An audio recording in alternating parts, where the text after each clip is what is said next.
All right, welcome to day 53 of Mastering Astral Projection. So today is identical to yesterday. Um,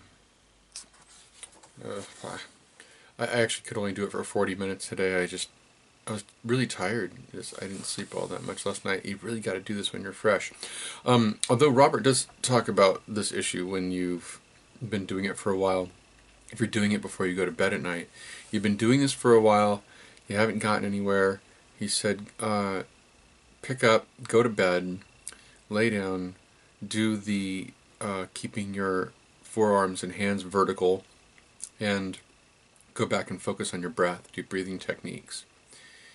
And then he said, pay attention to your body. See how deep your body actually goes into a state of rest. And once it goes really deep, then lay your arms down and do your exit technique. So, something to keep in mind. I might try it, although I'm doing it during the day, so I'm not going to go to bed now. So, anything else? He talked a little bit about the chances of becoming possessed. You might become possessed from doing astral projection. Just kidding. He said it's just not going to happen. Your consciousness, when you're awake, your consciousness when you're asleep, it's always protecting you. And when you're astral projecting, your consciousness is not leaving your body.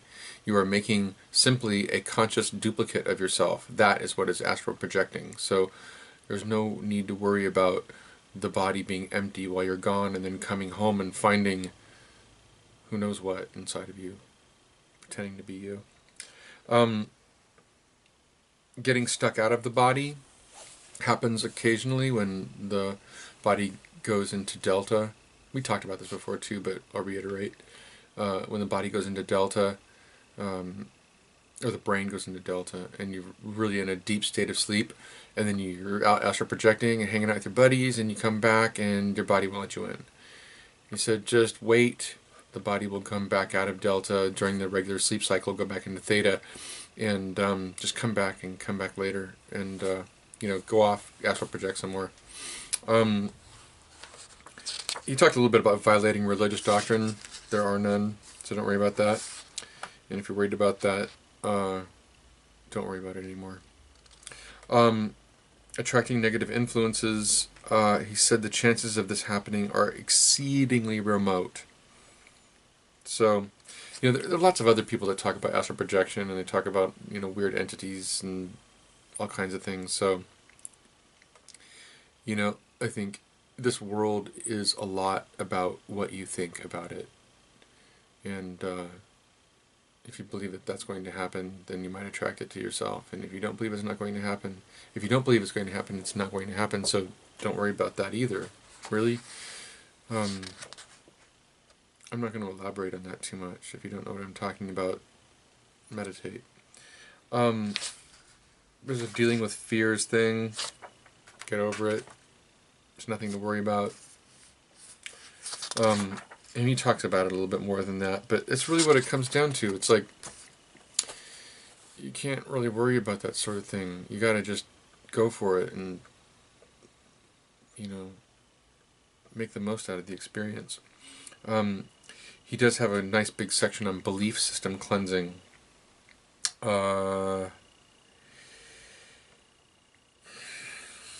He asks this question that you should ask yourself. What do I really know to be true from repeatable personal experience and logic, and what have I simply come to accept as true with no reliable evidence? He says that these belief systems are the things that will get in the way of an astral projection, so they can throw up invisible barriers and prevent the OBE, and actually other spiritual pursuits. Really is what it comes down to. Suspect beliefs should be shelved as possible and gently put aside until further evidence appears. So if you believe anything, why? Why do you believe it? Stop it. Don't believe anything. Come into this with a clear mind, as much as possible, and then establish your beliefs once you have made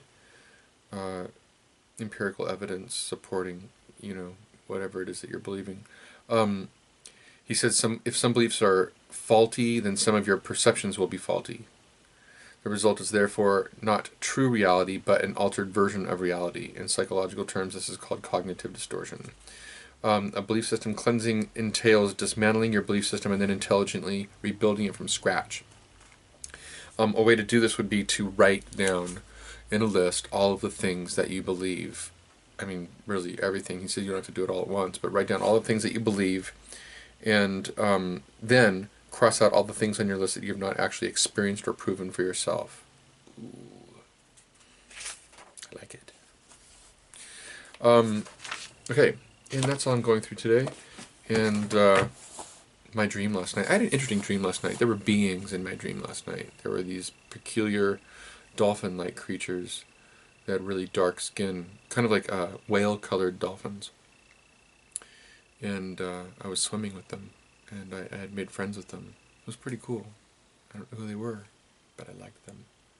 They liked me too. I think that's it. And one day I'm going to stop saying I'm going to work on that. I'll see you tomorrow.